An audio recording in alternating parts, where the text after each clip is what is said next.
एक बड़ी खबर है। अतीक के ससुराल से एक डायरी मिली है। डायरी में कई कारोबारियों के नाम और फोन नंबर्स दर्ज हैं।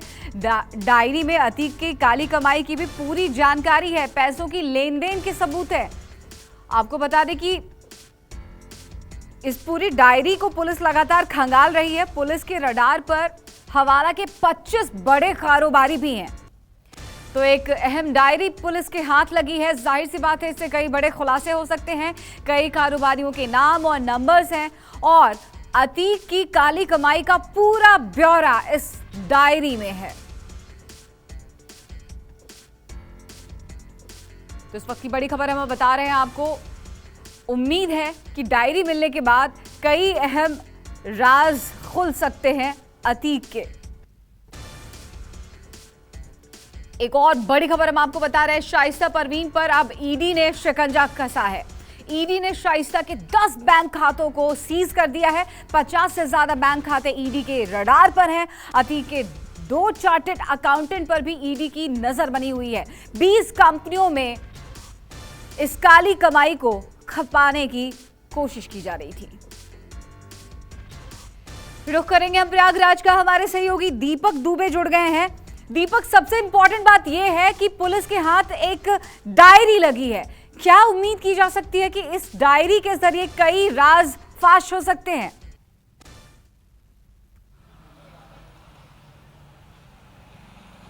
जी, आपने सही कहा। पुलिस लगातार इस पूरे मामले की जिस तरह से आगे जांच करते हुए बढ़ रही है, उसमें एक महत्वपूर्ण कड़ी था वो डायरी के बारे में पुलिस को सूचना मिली हुई थी और पुलिस ने शाइस्ता परवीन के जो मायका है वहाँ पर जाकर जब छापेमारी की गई तो एक सूटकेस था। सूटकेस में से वो डायरी मिली हुई है। डायरी में कई सारे महत्वपूर्ण ऐसी जानकारियां हैं कि आखिर किस तरह से जो काली कमाई, काले जो पैसे थे अतीक अहमद के, वो किन किन लोगों तक पहुंचाए गए थे, जिसमें हवाला कारोबारी है, बड़े व्यापारी, बिजनेसमैन हैं और कई ऐसे लोग हैं जिनके नाम का खुलासा होना अभी भी बाकी है। लेकिन वो डायरी में अमाउंट का जिक्र है कि कितने कितने करोड़ रुपए किन तक पहुंचाए गए थे, का बाकायदा फोन नंबर तक और एड्रेस भी लिखा हुआ है। ऐसे में वो डायरी से कई महत्वपूर्ण राज खुल सकते हैं, क्योंकि अतीक अहमद हजारों करोड़ों रुपए की संपत्ति उसने अवैध तरीके से लोगों की प्रॉपर्टी को कब्जा करके हवाला के जरिए पैसे मंगाकर और ब्लैक को वाइट कैसे किया जाए उसी के तहत इसने पैसों का हेर फेर किया हुआ था। और शेल कंपनी भी इसलिए बनाई गई थी जिससे कि पैसे को इस तरह से डाइवर्ट किया जाए कि आखिर में एजेंसीज, चाहे इनकम टैक्स हो, ईडी हो, उनके रडार पर ना आ सके। इसी वजह से पैसों को दूसरी जगहों पर डाइवर्ट किया गया था। अब वो जो डायरी मिली हुई है, डायरी से बेहद ही महत्वपूर्ण जानकारियां मिलेंगी जो शाइस्ता परवीन के उस सूटकेस से, उस मायके से मिली हुई है। डायरी को पुलिस ने जब्त कर लिया है और आगे की जांच में जुट गई है। वही शाइस्ता परवीन के 10 अकाउंट, जो बैंक अकाउंट थे, उसे ईडी ने फ्रीज किया हुआ है। 50 ऐसे अकाउंट के बारे में पता चला हुआ है जिसको लेकर लगातार जांच की जा रही है और आने वाले समय में उन अकाउंट पर भी शिकंजा कसेगा ईडी का, क्योंकि ऐसे अकाउंट जो सेल कंपनी में पैसे को डाइवर्ट किया जाता था, जिसके जरिए अतीक अहमद और उसके परिवार जो काले कमाई को उन्होंने अलग अलग जगहों पर लगाया हुआ था जिससे कि लोगों को पता न चल सके, खासतौर पर एजेंसीज को पता न चल सके। तो ये डायरी अपने आप में ही काफ़ी महत्वपूर्ण है। और शाइस्ता परवीन, अतीक अहमद के 2 जो चार्टेड अकाउंटेंट हैं वो भी ईडी के रडार पर है। उन्हें भी तलब किया गया इस पूरे मामले में पूछताछ के लिए, क्योंकि चार्टेड अकाउंटेंट की भूमिका बहुत ही महत्वपूर्ण होती है। जब बड़ा कारोबार हो या फिर ऐसी काली कमाई जो कमाई गई हो अतीक अहमद और उसके परिवार के द्वारा, तो पैसों को अलग अलग रूट के जरिए किस तरह से एजेंसीज की नज़र से बचाया जा सके, उसको लेकर भी 2 जो चार्टेड अकाउंटेंट हैं उनसे जब कड़ाई से पूछताछ होगी तो और भी कई राज खुलेंगे। और डायरी से तो बेहद ही महत्वपूर्ण राज खुलने वाले हैं। इसमें कई और बड़े नामों का खुलासा भी होगा कि अतीक की काली कमाई का जो काला पैसा था कैसे वाइट किया जा रहा था, उस डायरी से ये राज खुलेगा। जी बिल्कुल बिल्कुल दीपक, तो अतीक की काली कमाई का राज खुलने ही वाला है, ये समझा जा सकता है। एक और बड़ी बात आपसे जानना चाहेंगे यहाँ पर दीपक, क्योंकि देखिए 2 चार्टर्ड अकाउंटेंट पहले ही ईडी के रडार पर है। जाहिर सी बात है इस डायरी में जिसका जिक्र है उसकी भी मुसीबतें आने वाले दिनों में बढ़ सकती हैं, चाहे वो हवाला कारोबारी हो या फिर अलग अलग कारोबारी हो।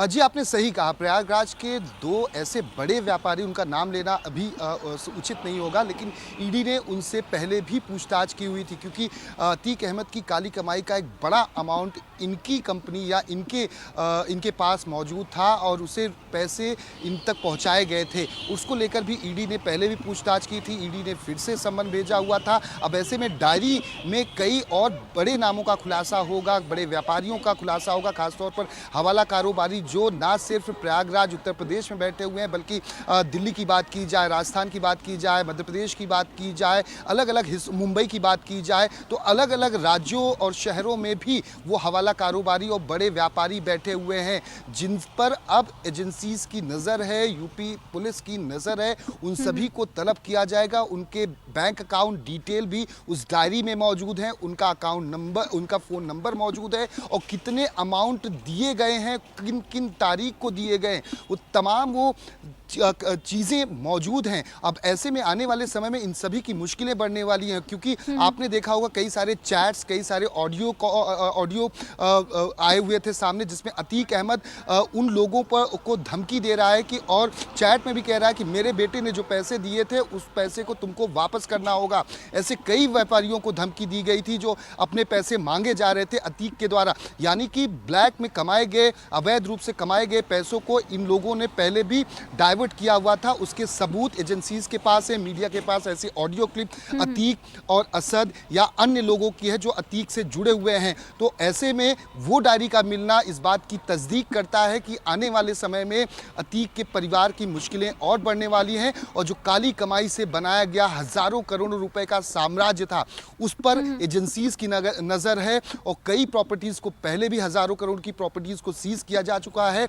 वहीं शाइस्ता प्रवीण के उन बैंक अकाउंट पर भी नजर है, जिसके जरिए वो कहीं ना कहीं अपने आप को अतीक के गुर्गों के साथ बचाने में अब तक कामयाब हो रही है, क्योंकि पैसा ही वो चीज़ है जो शाइस्ता को एक बड़ी मजबूती दे रहा है कि एसटीएफ हो, एटीएस हो या प्रयागराज पुलिस हो, उसे चकमा देने में ये कामयाब हो रही, क्योंकि पैसे के बल पर ये लगातार एक जगह से दूसरी जगह मूव कर रही है। बिल्कुल, पैसा ही सबसे जरूरी चीज हो जाता है, चाहे वो गुड्डू मुस्लिम हो या फिर शाइस्ता परवीन हो। दीपक, इनके फरारी के दिनों को काटने के लिए पैसा सबसे जरूरी चीज है। यहाँ पे एक बात समझना चाहेंगे आपसे दीपक, हमें बताइएगा, थोड़ी टेक्निकलिटी समझाइएगा। देखिए, 10 अकाउंट को सीज किया गया शाइस्ता परवीन के अभी, लेकिन काफी दिनों से फरार चढ़ी, एक अच्छा खासा वक्त हो गया शाइस्ता परवीन के फरारी के। पहले 25, फिर 50,000, फिर 1 लाख का इनाम घोषित हुआ।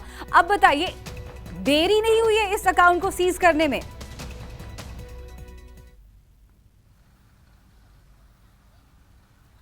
जी आपको बता दें कि जब से अतीक अहमद के घर पर या उसके काले कारनामों पर, काले पैसों पर एजेंसीज को पता चला था, तब से ही कार्रवाई चल रही थी। लेकिन एजेंसीज उमेश पाल हत्याकांड के बाद ज़्यादा एक्टिव हुई, क्योंकि जब करोड़ों के हवाला कारोबार का पता चला एजेंसीज को, और कल भी जिस तरह से अतीक अहमद का जो वकील है शौलत, उसके चैट्स जो एजेंसीज के पास मौजूद थे कि 1 करोड़ 20 लाख रुपए किस तरह से हवाला कारोबारी को से मंगाए गए थे, और अतीक को साबरमती जेल में शौलत के द्वारा वो व्हाट्सएप फोटो भेजी जाती है कैश की कि ये पैसे हवाला कारोबारी से हमारे तक पहुंच चुके हैं। उसके बाद जो शाइस्ता प्रवीण है, उसका जो मुख्य नौकर है राकेश को पैसे दिए जाते हैं, राकेश वो पैसे शाइस्ता तक पहुंचाता है। उसके भी चैट्स एजेंसीज के पास और मीडिया के पास मौजूद है। उससे इस बात की तस्दीक होती है कि हवाला कारोबार बड़े मात्रा में, बड़े पैमाने पर चल रहा था, और ना सिर्फ हवाला कारोबार बल्कि कैश में भी इनके पास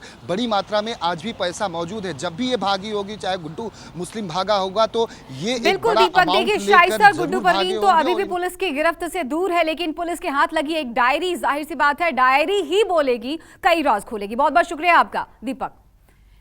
एक छोटा नमस्कार, मैं हूं मानक गुप्ता।